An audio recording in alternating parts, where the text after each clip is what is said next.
I'm really blown away sometimes when I think about the fact that we came for 2 years and we're rolling up on 10 years. And the first half of our time in Uganda was in the orphanage at Good Shepherd's Fold. And now we are out of Good Shepherd's Fold helping those kids and helping them get on the straight and narrow. It's like we're in the orphan prevention business now. Once the kids leave the orphanage, most of them have no place to start. They've been given everything in their early years, and yet when they come out they have nothing. There's no family to leave them property, there's no development, there's no jobs. And so we're really trying to look after the well-being of the kids, to work with them, and hopefully with what I do with the guys is help them to make good decisions about their futures, to get stable, to find the right woman, to marry the right woman, and do it as God intended.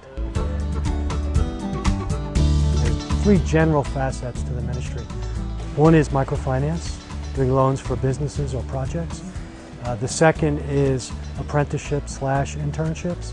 And then the third is just general advocacy, looking after medical needs of the kids, help them with rent for the first bit when they leave GSF. Many of them want to start businesses. They have ideas for businesses.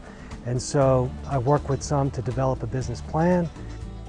Since we've come back, we've done about 35 loans. 16 are completely paid off. Several are into their second and third loan. We've helped one person build a house. We helped him buy a motorbike.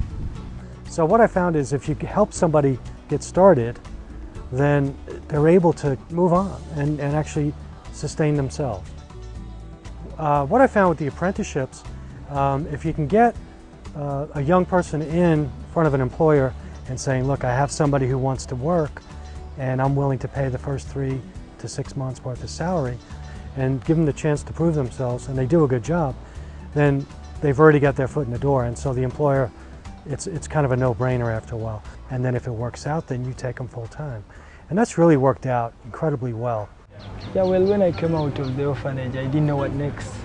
I was a little stuck, you know, living in the kind of environment where they provide for you everything. Bob and Carolyn got me to the computer course and it wasn't working out. I studied, but at the end of the day I wasn't getting any job that was in the line of what I studied. I had them in computer classes, and then another missionary that I know introduced me to a Christian Ugandan young lady starting a business. We got Alex in, he got the job, we did the apprenticeship program where we paid the first few months' wages, and she really liked Alex and she took him on full-time. For the first time getting my own paycheck, it was really feeling so great. I really love it. I think it's my life. I've met so many people in this industry. I've improved. I'm working at Ndiro Coffee, and I'm also working for a small coffee company, a consulting company called Barista Pro Coffee. So at the end of the month, I earn 2 salaries at the same time. I get some money I can save, I can provide for myself, and I'm also looking at starting up my own family so I can be able to sustain them. I'm so happy with what I'm doing and I love it.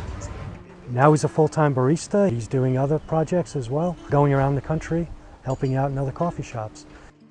I thank God for everything in my life. He has never let me down. He has always been faithful to me, even if things felt like they were not working out. I'm really so grateful, and he has been there for me, and he will never let me down. These are just a few examples of some of the kids we've helped. There's many, many more. Through your help in supporting what we do here, we're hoping that this next generation has a fighting chance to raise families, develop themselves, and to become good citizens of Uganda. There's an exciting new development to the ministry, and that's called Source of Light. And that's where the kids come in from the community, and they actually learn the Bible by reading Bible stories. The kids are actually memorizing Bible verses, and a lot of these kids come from Muslim families, and the families are supposed to sign off on it, and they do. And they come in every day at lunchtime. There's hundreds of them, and they just love it. And they complete one and they bring it back and they say their memory verse, and then they get another one, and at the end of 12 they get a certificate. Then they move on to the next course and the next course. And before you know it, we have a kid that the Word of God is alive and active within. You shall know the truth, the truth shall make you free. We're working in a very hard area. It's very rough. There are a lot of street kids, and our rooms are a safe place for those kids.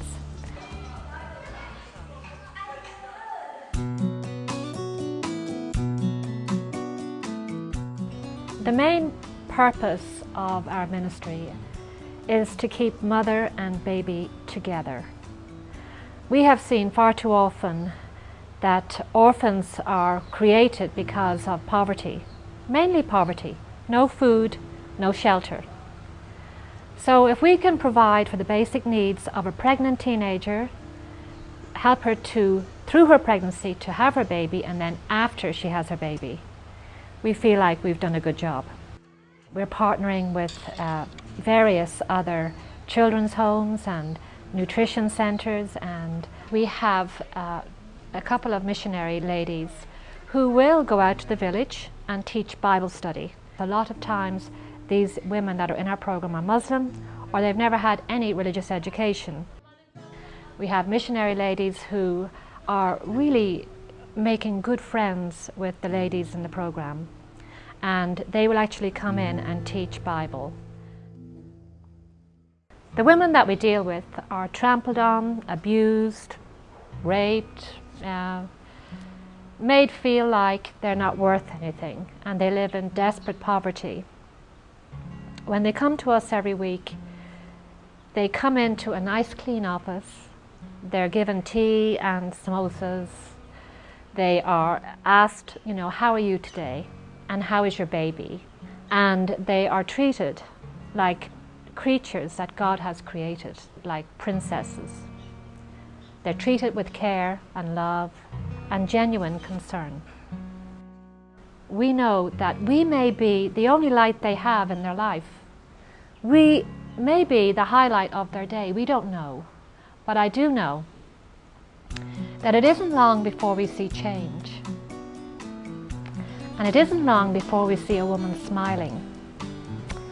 And it isn't long before we see that a woman has been delighted to be able to keep her baby.